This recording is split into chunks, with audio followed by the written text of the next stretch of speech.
Standing পশ্চাৎ, এটা দিয়ে স্টার্ট করতে হবে।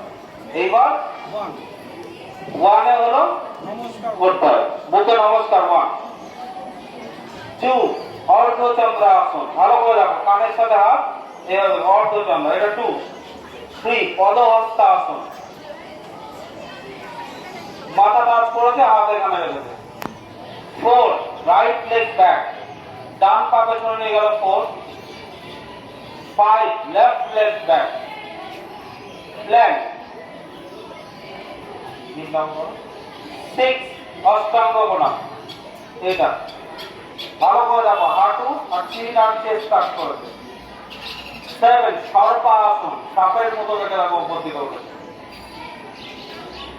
এবার 8 পর্বত আসন, ভালো করে দেখো, গোড়ালি জোড়া, পায়ের গোড়ালি জোড়া, বুড়ো আঙুলের দিকে তাকিয়ে আছে, এটা 8 9 right leg front, 10 left leg front, দেখো দুটো হাতের মাঝখানে চলে আসে, কত রাস্তা। 11 আবার আসন চলে গেল। 12 নমস্কার। বুঝেছো? এবার আমরা